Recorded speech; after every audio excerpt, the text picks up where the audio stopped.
आपको बता दें कि उत्तराखंड राज्य आंदोलन के प्रणेता पहाड़ के गांधी कहे जाने वाले स्वर्गीय इंद्रमणि बडौनी की पुण्यतिथि पर उत्तराखंड क्रांति दल के पूर्व उत्तराखंड क्रांति दल के अध्यक्ष सुरेंद्र कुकरेती एवं कार्यकर्ताओं ने अपनी कार्यालय पर उनकी फोटो पर माल्यार्पण कर भावपूर्ण श्रद्धा सुमन अर्पित किए। श्रद्धांजलि अर्पित करते हुए सुरेंद्र कुकरेती ने कहा कि स्वयं बडौनी ने आज ही के दिन 1999 में अपनी देह त्यागी थी।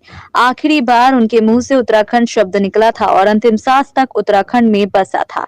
श्री बडौनी ने कहा कि उत्तराखंड राज्य के पर्वतीय क्षेत्रों के विकास की संकल्पनाओं, राज्य निर्माण के संघर्ष में उनके योगदान को भुलाया नहीं जा सकता। उत्तराखंड राज्य आंदोलन को नेतृत्व प्रदान कर स्वर्गीय बडौनी ने राज्य निर्माण के लिए मजबूत आधार तैयार करने में महत्वपूर्ण योगदान दिया है। स्वर्गीय बडौनी जी के सपनों के रूप में राज्य का विकास करने के लिए था।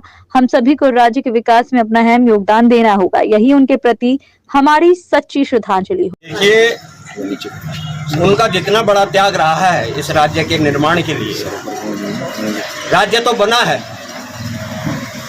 जो उन्होंने एक शपथ ली थी कि मैं अपने जीते जी जो है इस राज्य को बनवाऊंगा, वो शपथ पूरी नहीं हुई। राज्य बनने से एक साल पहले उनका देहांत हो गया, जो आज भी हमें कचोटती है ये बात। दूसरी बात, राज्य की लड़ाई लड़ी और बहुत बढ़िया तरीके से लड़ी, और हमें गर्व होता है अपने तमाम उन साथियों को जिन्होंने इंद्रमणि बडौनी जी के सानिध्य में रह के अहिंसक आंदोलन चलाया। और कहीं ऐसी कोई बात नहीं हुई कि उत्तराखंड आंदोलनकारियों के ऊपर किसी ने उंगली उठाई हो कि इन्होंने ऐसा कोई कार्य किया है जिससे कि देशद्रोह का नाम उनके साथ जुड़ा हो। हमें फक्र होता है अपने आप में और अपने तमाम उन मातृ शक्ति पे, उन युवा शक्तियों पे जिन्होंने इस आंदोलन में भागीदारी सुनिश्चित की है। लेकिन दुर्भाग्य इस बात का होता है कि आज अगर बडौनी जी जिंदा होते तो निश्चित वो बहुत दुखी होते। और तमाम ये चीज़ें कहने वो तो सब सामने है आप लोगों को कि क्या हो रहा है इस उत्तराखंड के बच्चों का, क्या हो रहा है। पेपर लीक हो रहे हैं, पेपर बिक रहे हैं, 15-15, 20-20 लाख में बिक रहे हैं। मैं समझता हूं कि ये उत्तराखंड राज्य जिस कल्पना को लेके हमने, कल्पना कहेंगे अब वो कल्पना मात्र रह गया। जो हमने राज्य की अवधारणा की थी कि ऐसा हमारा राज्य होगा, हमारे बच्चों का भविष्य ऐसा सुरक्षित होगा, आज वो कहाँ सुरक्षित है।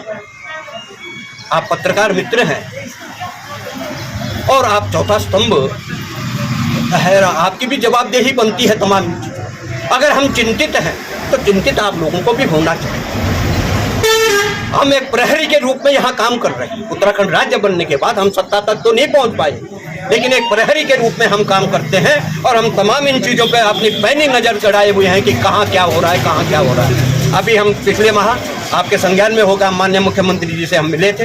तमाम चीज़ें जो हैं हमने माननीय मुख्यमंत्री जी के आगे तमाम चीज़ें रखी हैं कि उत्तराखंड के अंदर ये हो रहा है, ये हो रहा है, और आज सामने आ गया। और दुख इस बात का है कि न कांग्रेस के लोग और न भारतीय जनता पार्टी के लोग कोई इस पर मौन धारण करे हुए हैं। ये जो अभी चर्चाएं चल रही हैं, जो 15-15, 20-20 लाख में कई जो है गिरफ्तार भी हो चुके हैं, लेकिन सब मौन है। नेता लोग सब मौन। हम नेता नहीं हैं, हम आंदोलनकारी हैं और उत्तराखंड के प्रहरी हैं, नेता नहीं है।